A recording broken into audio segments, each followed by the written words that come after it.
Welcome to episode number 51 of the Between Two Brands podcast. I'm your host, Bill Petrie. It's a new year, yet you're still stuck with me. So, as I drop this, it's January 2nd, 2026. Happy New Year to everybody out there. And I can't thank you enough for rolling with me on an entire year of this content. So, I hope you're enjoying it as much as I am. Before we get to our guest, of course, you know what I like to do? I like to pay the bills a little bit. So let's go ahead and do that, shall we? In 2026, just as in 2025, but maybe even more so now, your clients are looking for a lot more than just a product with their logo on it. They're looking for rock solid merchandise solutions that are more than just innovative.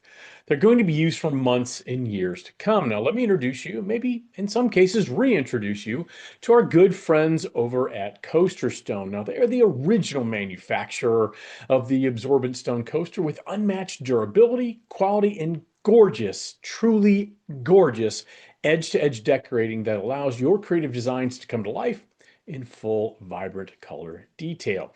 Now, since 1983, Coaster Stone has set the standard when it comes to delivering a retail-inspired experience to any client function. Instead of boring and plain packaging, how about packaging options that are customizable and make it feel part of the overall experience? Coaster Stone delivers value far beyond the product itself. Also, did you know that they manufacture their pinback buttons right here in the United States? Well, they do, and they're the ideal, cost-effective, and fun pieces of branded merchandise around. Now, with that combination of stone cold quality, striking decoration, cost per impression, and unmatched value, David Glenn and his team are ready to help you make a rock-solid impression with your clients. Go ahead and email them at promo@coasterstone.com to start your next project today. All right. So as I'm recording this, I'm doing it a little out of sorts. I generally record the podcast every week. I want to keep it timely. I want to keep it topical. But I also, right now, want to take some time off. It's been quite a gauntlet in December. I'm recording this on December 22nd. And so I want to take some time off between the holidays, which I know our industry really does, which I happen to really like, to be perfectly candid with you. I absolutely love it. So I'm recording several podcasts in advance so that I can spend time with my family and friends over the holidays. Now, one of the other things I'm going to do, as I do every year, is kind of sit back and reflect upon the previous year. So, like I said, this drops January 2nd. And so earlier this week, I will have posted a blog. It'll drop on the 29th. So, speaking in the past tense, even though I haven't written it yet, it's called Introspective Candor. And it's something that's become really important to me in my journey, to share what I'm going through and be very transparent about it. The goals I've hit, certainly, that's always fun, but also the goals I set publicly that maybe I didn't hit for a variety of reasons. And I find it for me in my life to be that transparent is absolutely something that helps me. And the thing, so I do it very selfishly. It helps me stay accountable to myself. The one thing I've never really identified or never really thought would do is impact others. It's generally my largest blog post read of the year.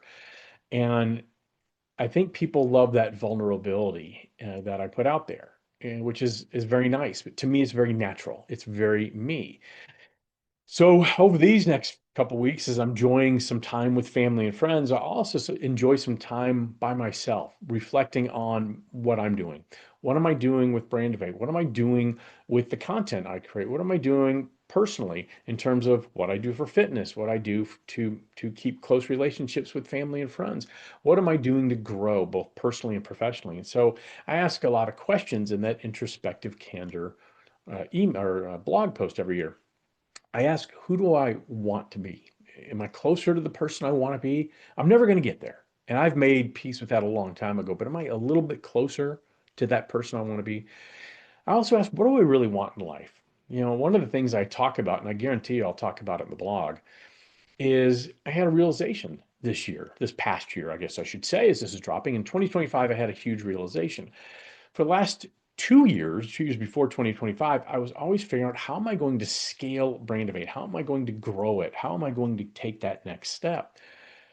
And I sat back and racked my brain for the first 6 months of 2025 trying to figure that out, charting every single thing I did, try to figure out exactly what I didn't want to do, what I could offload, how I could hire to help me do some of those things. And what I realized is I don't want to grow. And I'll tell you why. I don't want to grow to the point where what I do is more administrative. And that's what it would be. I might, let's say, double the size of the company in terms of growth, and that would be okay.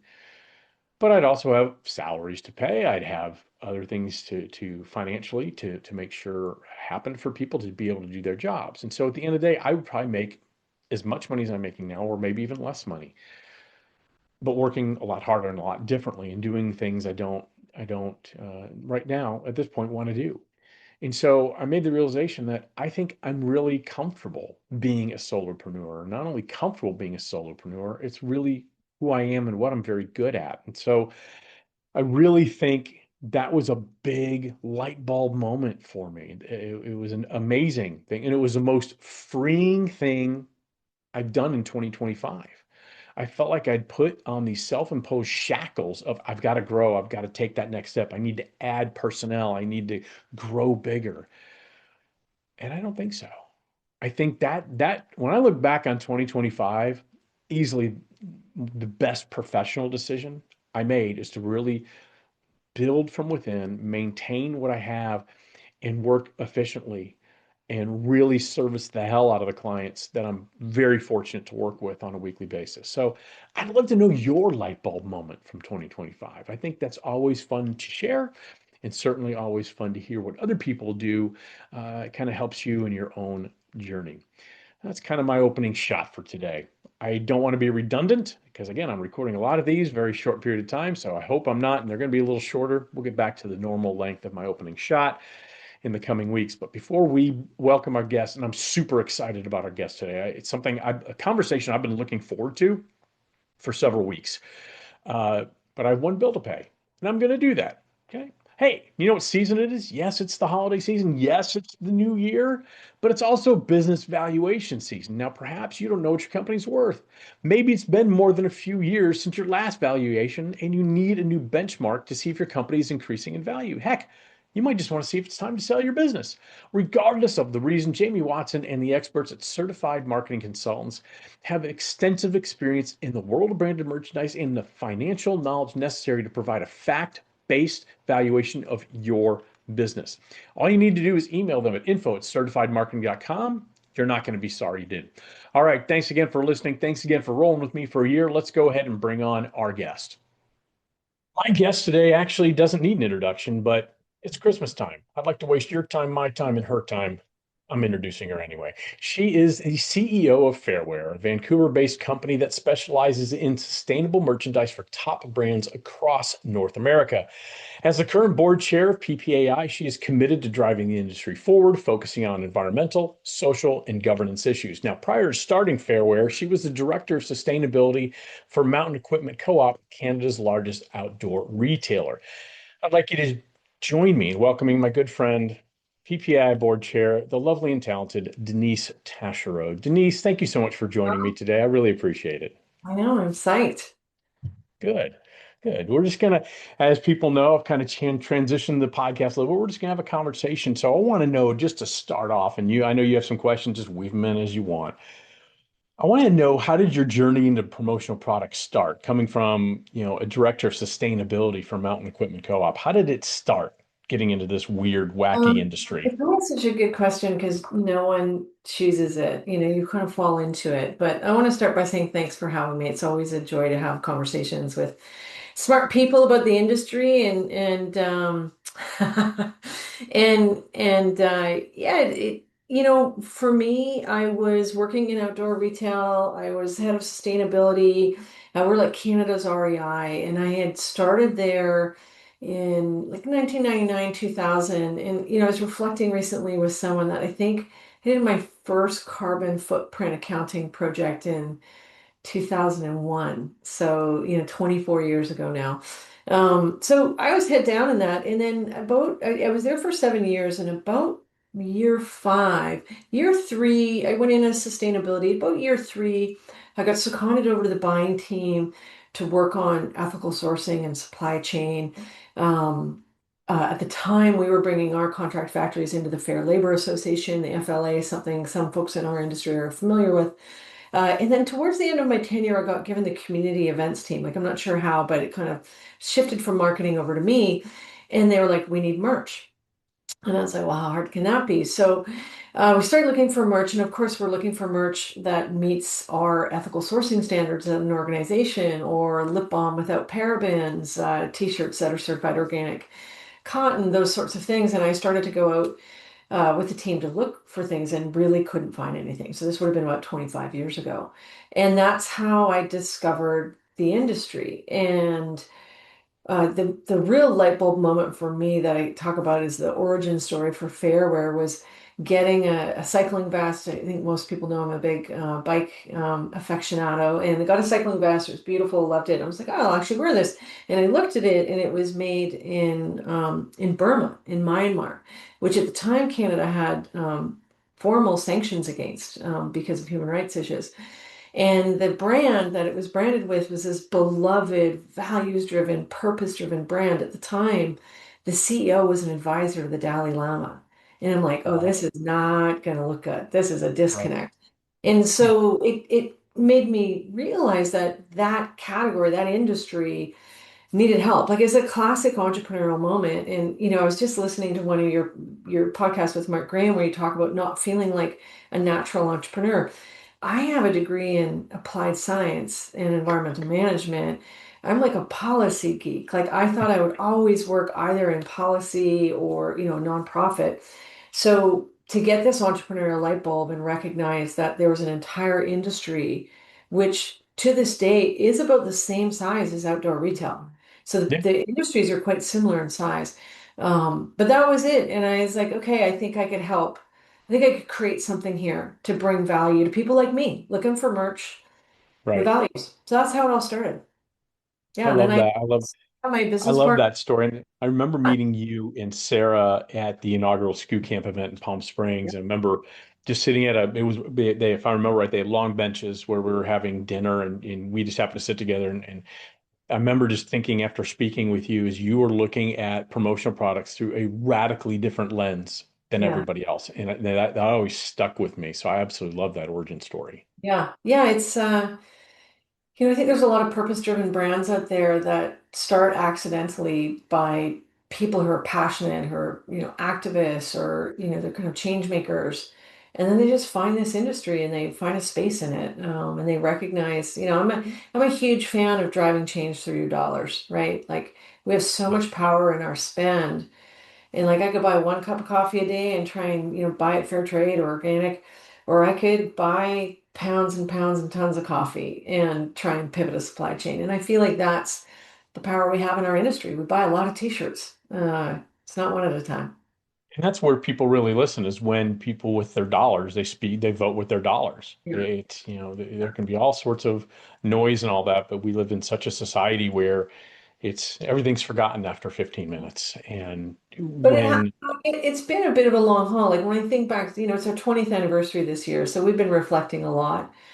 And when I think back to those early days, like you talk about, meeting in Palm Springs, and I think of um, starting to meet through really the commonsku ecosystem was when Sarah and I felt like we found our people and we started to find folks that were intrigued by how to show up in the marketplace differently and invested in differentiation. And anyway, so it wasn't necessarily easy for, I'd say, the first 10 to 15 years. We'd get a lot of pregnant pauses on the phone when we called suppliers and asked hard questions. But it's changed profoundly, in particular in the last 5 years, where, Gemline's a B Corp and, Mhm. PCNA has tons of B Corp brands or impact brands. So it's been an interesting journey in the industry to see we're not alone anymore, which is also interesting for us through the competitive landscape. Like now what for us? How do we continue to differentiate?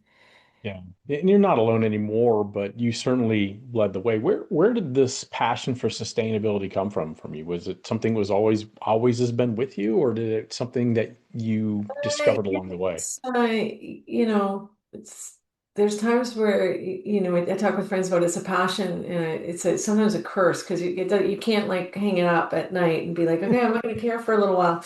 Um, It's like luggage. You can't get rid of it. and I think you see that, like in the promo cares crew and the promo kitchen crew, and like when you're passionate about giving back and service, it's almost like a genetic, sort of baked in. I think for me, I grew up in Vancouver. I grew up in the outdoors. As a young kid, my dad would take me fishing and, in the mountains, and we'd camp in the Rockies, and then I started climbing and like really getting into the outdoors, and it's always been like a really special place, and it's always been precarious, like this sense of conservation and what we sometimes take for granted, going for a walk in the woods, and my passion to protect it and understand the threats against it, I think have been ingrained for a long time. I put myself through university as an outward bound instructor. So I was Okay. professionally in the industry, and then I was in I love outdoor that. retail. So I've always loved the backcountry and had a place in my heart and energy in my being to protect it and to think about those threats. And I mentioned earlier that about mid-career at Mountain Quimicoa, I went from focused on sustainability, on environmental issues, and getting seconded into the buying team on the human rights side of supply chains. And it really opened my mind around also the importance of human rights and making sure that folks that are making the products we sell, um, making sure that they're treated well, making sure that they're not exposed to hazardous chemicals or excessive noise where they might lose their hearing. I mean, these are the things that are happening every day in our supply chain. So I got quite passionate about that. It kind of broadened my scope, but it's just been a part of me from day one. I don't know. I think you're a little bit born with it. I love that. And whenever I hear people like you talk so passionately about sustainability, I think so many people almost kind of get glaze eye. They like, I don't even know where to begin. And Yeah. and to me, if I break it down when I talk to people about it, it's long-term thinking versus short-term thinking. Yeah. Short-term thinking, you can get anything and don't worry about the ethics, you don't worry about the environment, don't worry about anything, and things will happen. But if you think long-term, not only care for the planet, but also care for your customer and how they're going to be perceived by giving out this merchandise, there's a story to be told with it. Yeah. Yeah. I mean, it's obviously been a huge driver in our success, and we have these iconic brands that trust us, Yeah. and I think when I look at our client list, the things there's sort of two things that I'm immensely proud of as a founder. And one is our employees, both current and past. I look at where our employees have gone, where if employees have gone to Arc'teryx, they've gone to Patagonia. One of our old sales reps is the head of climate impact for Netflix in California. Like they've gone to these incredible That's amazing. places, and we've sort of spawned this like people thinking about business differently. But the other piece is our clients, and I just when I think Ben and Jerry's trusts us, Patagonia trusts us, like it's it just makes me feel proud of what we've built here, and You who we get to should. work with. Yeah, You should. You mentioned some iconic brands that are absolutely, just from their name, I immediately equate them with fair trade, with ethical responsibility, ethical sourcing, ethical everything. And so the fact that they trust you speaks volumes. Is that what made you decide? Because I think in my mind, and yeah. again, not the sharpest knife in the drawer, but I think you were the first promotional products company on either side, supplier distributor, to become a certified B Corp. What was the reason behind that? And how has that impacted your business as a distributor? Yeah, it was us and Masher, which is an Australian brand, but they have an office in Venice Beach. They're in Okay. as well, but they came in right after us. So you know, I had been doing this professionally, right? Like my life was doing corporate social responsibility, writing CSR reports, doing carbon accounting. So like I was immersed in this. And when we started out with Fairware, the first thing we did, I was like, okay, I got to read a business book here, and like, oh, we should do some market research. So we called about 12 brands, including Patagonia and Ben and Jerry's, and talked to people we knew there in the sustainability field, and said, what are you doing for your merch? And they all were like, oh my goodness, like we're terrified of it. Like we I know bet. there's so much brand risk, right? We know we're like one step away from being on 60 Minutes, and um, but Absolutely. but no one was really doing anything about it. Like they were like, but no, we Right. don't have to blah, blah, blah. So we had kind of done that, and we started day one. Our mission when we launched the company in Sarah's garage was to change the world through the simple act of buying.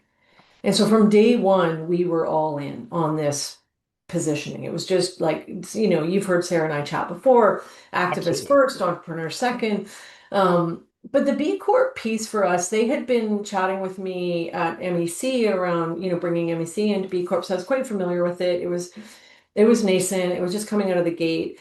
And I think what I realized is I went from a $400 million retailer with however many staff, with, a foundation budget that it probably took us 7 years to hit as a company and revenue. You know what I mean? Like Yeah. there were people on this social compliance team, there were people doing the things. And then it was Sarah and I in her garage. And I think what I realized is B Corp could be this turnkey platform for us. Like it Right. made it easy. And it's still, I mean, it's hard. Like, don't get me Oh, wrong. I've heard it's Danny Rosen has Yeah, talked to me it's getting extensively how harder. challenging it was for him and Robert to do it over at Braintree. 100%. And we just went through our research recently, and it there's a team there that it is their job to know what best practice is, and it takes Hmm. that weight and it takes that work off of myself and my team to Sure. constantly be wondering what's standard, what does good look like, and it takes it out of our hands. I think I think having a third party kick the tires, it's a legitimizer. And like I always give folks an example for us, we, publicly state that we profit share 10% of our profits across our team. And I remember, we've been audited by B Corp, and I remember them coming in and taking my controller and putting him in a room without us and saying, okay, we have your we have your year-end statement. So we see what your profit, what your profit line looks like. Show me the pay stubs. Like, show me the pay stubs. Like, Wow. you know, where did that 10% that you said you do go, right? So, it's real. And so Yeah. it's sort of this accountability thing. You can't get away with it, like with like saying not walking the talk. So Right. that's how it just came as like a turnkey framework for us. Yeah. As you were talking, I was thinking that's the term that kept coming up in my head, and I wanted to say it's almost like a partner in accountability Yeah. for you guys to help guide you because it's from what I understand, it's a complete, very onerous process, as it should be. Yeah. Things that matter shouldn't be easy. Yeah. Uh, But the and I'm community sure is you, incredible. And I think the difference for me between, the other schemes, say in EcoVadis or some of the other frameworks, is like B Corp is really about nurturing business between B Corps. So there's this not this weird, you go to a conference and you're kind of like sheepish about talking shop when you're at this like impact conference. It's like, no, it's like exactly what you need to do. And so it's always been a huge business driver. A ton of our clients are B Corps. It's, people seek us out because we're a B Corp if they're not a B Corp, but they're like B Corp curious, but they kind of aren't going through the certification. And, what we're finding with our buyers, we're seeing it more and more with foundations and nonprofits that they're putting B Corp in their like spec sheet when they're going out to find vendors, hmm or with just other companies where they're like, we want to do the right thing. We're not exactly sure what the right thing is, yeah, but we know B Corps are doing the right thing. So we're just going to find a B Corp partner. Like, and we're yeah, seeing that actually specced out now, sometimes in RFQs and RFPs, where it's like, we want a B Corp merch supplier. So, it's like we're taking a headache hmm away from a buyer where they know they have to be careful with this category because there's yeah. risk. I love it. And we're just bringing it to them. We're making it easy. I love it. And I love that the instant credibility for like-minded companies that B Corp certification gives you. I Yeah. mean that's not lost on me from a just a simple commerce perspective. Yeah. I absolutely love that because there's a whole set of vetting now that doesn't have to take place Yeah. because you have that certification. So Love it's it. yeah, it's always been a great piece of our puzzle. Yeah, and we love the community. So Good. Well, shifting gears a little bit, I know you. you're a big volunteer. You're as bad as I am. You're a serial volunteer. If someone Yeah. asks you to do something, you'll do it. Hence why you're sitting here today on December 22nd having a podcast. Um, I want to know, I mean, you've done promo cares. I know you do a lot of mentoring. You are the current board chair for a few more weeks of PPAI. What is it about the value of volunteering that drives you? Um, I think it's just a shortcut to professional development. Like it's a, your friend group immediately expands. Like your community of peers immediately expands. And I think particularly for me, volunteering in the industry has been immeasurable. As someone who started a business, when we started our company, our first order, Sarah called the silk screener, and our first order was for a Get Out the Vote youth campaign. Hmm. We did tidy whities, silk screened on it was check my box. And it was this group called Check Your Head. But anyways, she calls this silk screener and and this woman says, okay, great, sounds great. Like, send me a PO. And Sarah calls me and says, like, what's a PO? I'm like, I don't know what a PO is. So I go down to the buy. I'm still working at MEC at the time because I kind of went half time. And then, Right. so I go down to one of the buyers that's a friend of mine, Greg Falker, footwear buyer. And I'm like, Greg, what's a PO? And he's like, you have got to be kidding me that you have just launched a company and you're getting orders and you have no idea what a purchase order is. I'm like, oh, purchase Right. order. That's what it sounds like. And so I mean, it kind of dates it, but he peels off a sheet. It used to be triplicate at MEC Oh at my the gosh.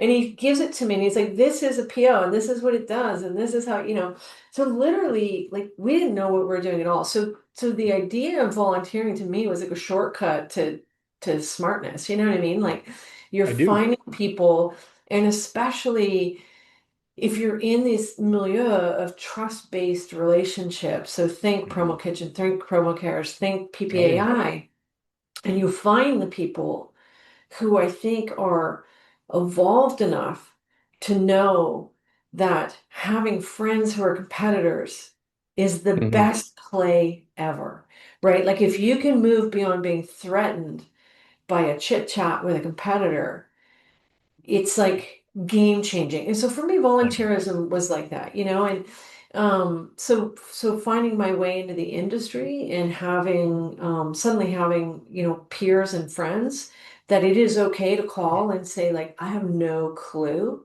what I'm doing here. Like, how are you structuring your sales comp? Or how are you like, we have a couple of buddies here even in Vancouver and we directly compete against each other, Rich Hmm. Patterson and Winston Lowe. Like we are constantly texting each other, like, hey, are you using so and so? How do you find them? Or blah, blah, blah, blah, or Right. what are you doing for this? And how are you doing that? It's gold. So from a selfish perspective, that's what's in it for me is like the network, the peers, and the knowledge. From a evangelical sustainability perspective, I'm deeply passionate, as you know. Anytime anyone asks me to speak about sustainability and why it matters and how it's going to future-proof our businesses and Yeah. how to have like both employees and staff in the future, you've got to wrap your head around this because people are done with day job as day job. They want Yeah. purpose in their lives, and this is a way you can You. bring it to them. So I'm a huge fan. Like I'm telling my kids all the time, like volunteer and like this is how you're going to build your career. It's how I built my career from day one. I was always the one being like, I'll volunteer at the conference. Guess what? Then you get to go to the conference. Do you know what I Yeah. mean? Yeah. I My career trajectory changed when I decided to step up and say, yeah, I'll volunteer. And it Yeah. was on the PPA Chicago board at the time. And then it was being a chef in Promo Kitchen. And yeah, I was on the initial 5 people that launched Promo Cares. And I don't even know how many committees and other things I've sat on at PPAI, but Got an award recently from PPAI for that. yeah, I did a couple of For years being ago. Yeah. for So being so engaged and awesome. well, it's important because for 2 things. One, yeah, there's this selfish aspect of it. It Yeah. helps me expand my network. And I Yeah. don't think I have no shame in that. I think that's Yeah. fine. Yeah. But it's also, there's so many people that have helped me along the way where I've been vulnerable and had to say some variation of, I don't know what a PO is, or Yeah. whatever it is that I don't know. You get in this industry and people speak in these acronyms like we're all supposed to know what they Yeah. are, and I don't know what they are half the time. I had to learn this industry like you, like through osmosis, and people kind enough to help me. And I always feel it would be irresponsible of me to not to try to give that back, especially when someone asks me to be part of a group. Yeah. I'm self-effacing enough that I don't feel like I have a lot to say, but if someone else feels like I do, then I actually value their opinion more than my own. And so I then fine. I'm more than happy to volunteer. It was a game changer for me career-wise, and it gave my career purpose. Yeah. Rather than just selling more widgets or building this or that, it was that icon award that you mentioned, and I don't talk about it very often because it feels Yeah. weird to, but it is the biggest honor I could ever have Yeah. is service. And so if that's the legacy I leave behind, I'm good And I with think that. things like the Icon Award, it's an effort to both celebrate and honor that and hopefully entice others to do it because there's so many stories. I just had a call this week with a young woman who's just like on fire, has an incredible business, just talking kind of about some operational conundrums. Hmm. And it's the more we can have those conversations, I think, in public, Yeah, the more we all learn, right? And I do think that stepping in and stepping up is elevating us all. And absolutely. my board work as I'm coming to the end of my tenure as chair, Well, we're getting to that. incredible in terms of just what I've learned when I look at who's at the table. Yeah. And we've got just an incredible board, and it can be intimidating at times. Like Mhm. I'm the Canadian, one of the smallest businesses at the table. You're kind of sitting there with some pretty heavy hitters. But I tell you, they're all focused on rowing this boat in the right direction together. And I'm learning a ton. And it just gives me this window into how passionate people are about the industry and that they're willing to do anything to just keep lifting it up and keep making it resilient so that we exist into the future. Yeah, Love. and that's the beauty of board service, especially. And I think we all have to learn how to be on a board. At least Mhm. I did. Mhm. The first time I was on a board, I didn't speak up. I was like, I feel like I shouldn't be here, and like you were saying, intimidated. And Yeah. what I learned is, you're there. Everybody's there for a reason. Everybody's in any board, generally speaking, has earned their place on that board, and it is a place of collaboration, not competition. And once you realize that it's okay to disagree in the boardroom, but then when the decision's made, it is everybody is everybody Yeah. publicly is in agreement, and everybody takes their selfish hat off, and you're doing it for the good of the membership because that's really what the board is, representing the members. It can be a magical thing. What surprised you most about being board chair? Oh boy, that's a good question. I think what surprised me the most about being the board chair was just the like how much that team is doing. By that team, I mean the employees, right? So I think for me, you learn, you kind of roll into board chair, right? You're on executive, so you're a little more involved and you're talking to the team a little bit more than when you're just on the board. But when you're in the chair, like you're having weekly calls, you're often on calls with the exec team. You're often, kind of seeing down into the organization, and they're heroes. Like it is a Yeah. crew that is deeply committed to the member and working their butts off. And I think that was Yes. my biggest takeaway is just like how hard that team works Mhm. to deliver value to to the membership. And the other day there's a promotional products Facebook group. It's like the promotional products Facebook group, and it can go all sorts of ways. And it's kind of like comical some days to watch what people are Yes, on it about. is. But I'm on it, and I got on it many many moons ago just because this is a funny tangent. Because there was like some conversation around common skew, and Catherine Graham was like, "Hey, go on and like take a look and put your 2 bits in there." So I got on it, and then I've kept on it because it's like TV sometimes, like it's just sort Oh of like yeah. a sitcom.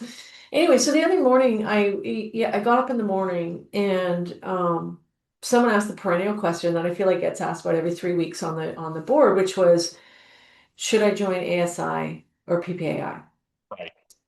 And it was, I think it was last week, it might have been Monday morning, and there was probably 30 comments.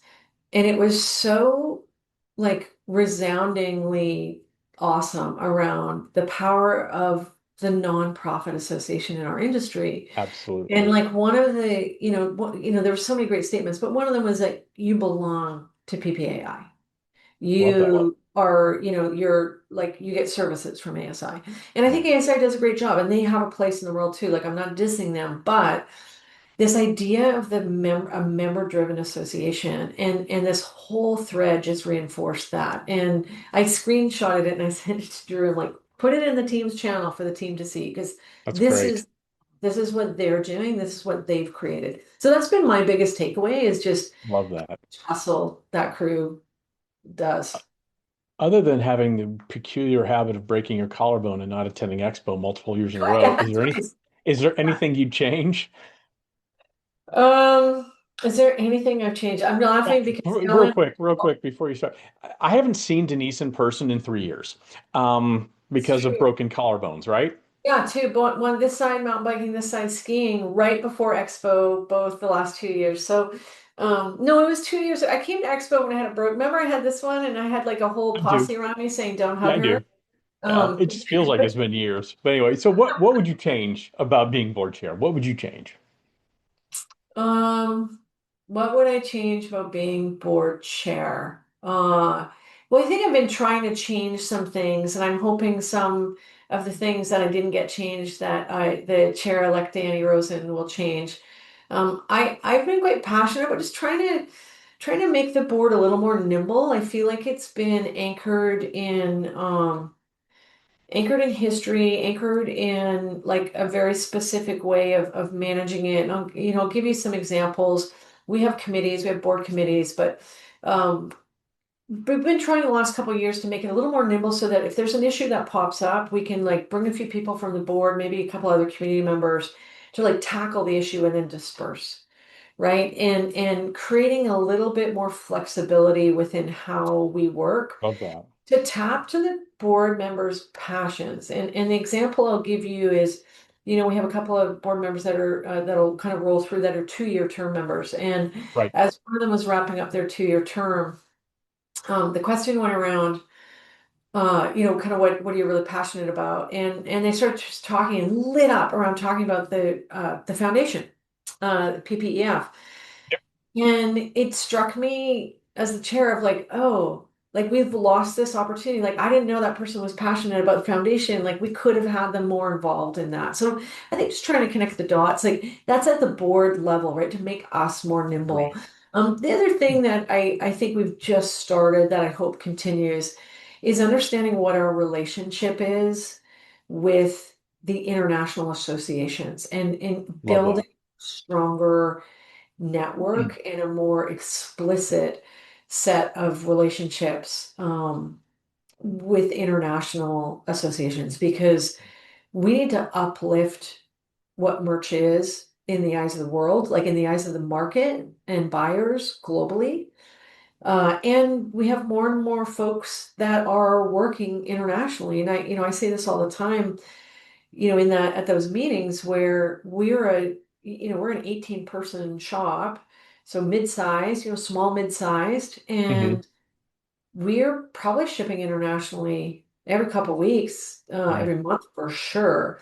And whether those, there's generally people in North America doing activations or having employees in the Philippines or in Hmm. Berlin or in, London, and they want their merch experience to feel the same. And so if I'm struggling with it, it's just not the purview of the big players anymore. So I think there's something that we need to wrap our heads around. I So love that. that's something I think, we're seeing more of. Drew has sort of activated on that, our CEO, and I imagine we'll see more of that. But I kind of wish I maybe understood that earlier in my tenure at the Well, board, like what it was that we could be doing internationally.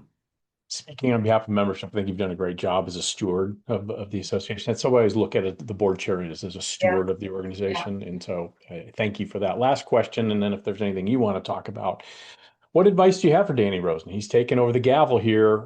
This is going to drop on January the 2nd. So in a couple of weeks from when this drops, he's going to take over the gavel. What advice would you give Danny? Um, I think know that you've got 10 other people that have your back, and leverage them, talk to the other board members. You know, one of the greatest gifts for me was being able to pick up the phone and call past chairs. I think, I'll call out Joanne Lance was just a phone call away and was helpful for me at times. But the number one thing that I would say to Danny, and I know Danny gets this, is everything needs to go through the lens of members. Like how does this deliver value to the members? Like whether they know it right now or not, and not to be dismissive of our membership, but for me, 5 years ago, 4 years ago, when I came onto the board, in my heart, I knew that having a full-time employee at PPAI focused on sustainability and impact to help elevate and build the tools we all need to raise our game in that area was the right thing to do. Not everybody Yeah, maybe agreed with that, but trust your gut that we're building the future, and that's our job as the board yeah. is to maintain this organization into the future. But just think of everything we do and every decision through the lens of members, and then everything gets easier after that. That's what I I learned. love that. I love Yeah. that. I am out of questions. Is there anything we missed? Is there anything you want to Yeah, talk about, something please? that I just want your perspective on it, because I'm kind of intrigued by you and what you've done over the years. And the reason is because you exemplify something that I'm really noodling on a lot right now, which is people in our industry who aren't in the big buckets, who aren't a Mhm. distributor, aren't a supplier, aren't a decorator, aren't a multi-line rep. Like those are kind of the four, right? Our entire industry, our Yep. membership structure, everything is like focused on those four categories. And to be honest, predominantly suppliers and distributors. What I'm excited about, and what I think is a really healthy indicator for our industry right now, is people not in those buckets, no, not easily defined. I think Hmm. brand evade. I think the provocations. I think is it provocations? Is that what it's Hmm. called? Publications. Yep. Um, these ancillary service providers. I think the fact that NetSuite is in our space, has found our industry and is Hmm. investing in talent to really understand our value chain, how we go to market, and recognize this opportunity here. I think of Acclimate, which is a carbon Hmm. accounting platform, Yep. finding promo, seeing we need help, investing and understand our vertical, understanding our supply chain. And when you think about it, if you engage with a consultant, the amount of time you have to spend explaining our super wacky industry, it is Yes. not an easy industry to explain. So No. if you can go out and find a carbon accountant who understands promo, or a tech stack, like a tech provider who understands promo, an AI visual identity, Hmm. creator like Merch AI that understands our industry, like I actually think that's such a healthy sign of our ecosystem right now. And that's something I think a lot about is, we talk at the board of, what's the industry? We know what the industry is. What's the marketplace? Mhm. Like the makers, the ad agencies, the folks that we I think at times can feel threatened by, or half the time we don't even know they exist, or they don't know for sure that we exist. How do we go there? How do we get there? How do we bring them in? And how do we show them, like I talk all the time to little independent, like sustainable product suppliers that want to get into our industry, Mhm. like we can help. So how do we bring them in? So I've gotten really excited about that. And I'm just curious, like what, your perspective, what you're seeing out there as someone who's in, like you're in your own category on some level. Are you seeing energy there? Is it easy? Is it hard? Do you see opportunity? Yeah. Great question. Here's what I'm seeing. I see when I think of innovation in the promotional products industry. To me, not to put a percentage on it, but a preponderance of it comes from service providers. It's Mhm. Common SKU, it's Merch AI, it's uh, Promo Pulse, Jason Noakes's company. It's Eric Granata with Promo Pilot, and maybe to a lesser extent what I do at Brandivate. But I think all of that, all it seems like so much of the energy of innovation and Yeah, shaping the narrative of our industry is really coming from the service providers. That excites me yeah, greatly, and the fact that there are more service providers accepted with open arms yeah, within that traditional framework of supplier, distributor, decorator, and multi-line rep. That's exciting to me. What I would tell people is, for me personally, and that's the only one I can really speak about, I saw a void in yeah, terms of the way marketing was from both suppliers to distributors and then distributors to end users. It was all product based. yeah, And we are using products as a vehicle to communicate something. The product is almost it's the thing, but it's also ancillary at the same time. yeah, And when you embrace the fact that whatever decorated nugget of awesomeness is being delivered to a client, it's really the message, and that's the vehicle for the message. And yeah. I thought there's a better way to communicate that. There's a better way to reach um, those buyers. And like you said, our industry is weird.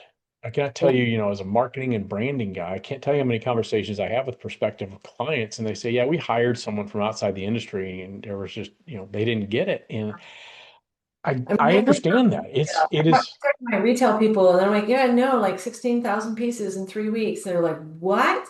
yeah. How does that happen? Like, aren't you forecasting for like 3 seasons away? It's like, it's not how we roll. Well, it's not only that. Then you have suppliers who essentially are marketing to their sales force, whom Yeah. they have zero direct accountability over.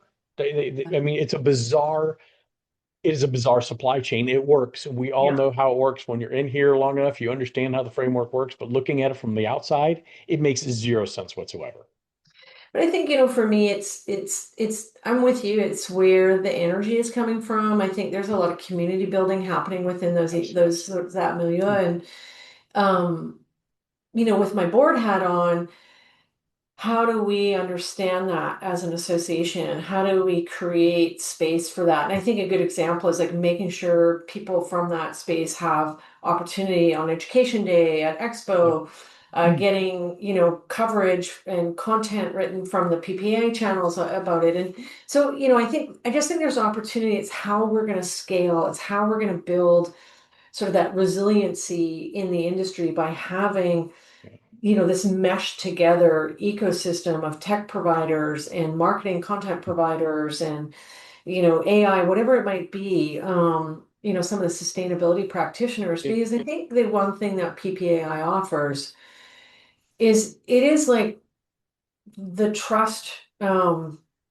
capital, right? So like if PPAI says these tech providers or these marketing providers are, vetted and invested in our industry, like I want to call them. yeah, Like I'm not going to go absolutely. out and, you know what I mean? Like I'm going to go out and interview 10 carbon accounting companies if there's one who understands my value chain. Like that's going to save me money. You know what I mean? Absolutely. I think Absolutely. there's a role, like I'm just excited about that space Me too. because merch is having a moment, and not It just for the is. distributors and the suppliers. I think merch is having a moment because there's just an explosion of entrepreneurship in the margins right now that I think is going to sort of breathe some fresh air, fresh life into us all. And I you're think part of so. it, so thank you. No, That's kind of what I wanted to say is like I just think what you're doing is it's helping create those connections and bringing a different perspective to the table and showing us that we're a legit industry. oh, you're awfully kind. Thank you. I Yeah, think you're we've very covered a humble. lot. You're practically Canadian. Like I've just been noticing this whole podcast. You're very humble. It's like, wow, you could live in Canada. I, yeah, Can I? Before we say goodbye, I'm going to thank our sponsor. This episode of Between Two Brands has been brought to you by the good, strong people over at Coaster Stone, home of the original absorbent stone coaster. With that combination of stone code quality, striking decoration, low cost per impression, retail packaging, and unmatched value, David Glenn and his team at Coaster Stone are ready to help you make rock solid impressions with your clients. Email them at promotecoasterstone.com today. Denise, what a pleasure. Thank you so, so I'm much. going to see you in a few weeks. Yes, Great. Have absolutely. great holidays with your family. You too. Give Sarah my best. I'm going to give you a hug at Expo, a light hug. I don't want any more collarbone issues. Yeah, all good. Ellen's like, please wrap yourself in bubble wrap for the next couple of weeks. Awesome. All right. Thank you. We'll see you next time on Between Two Brains.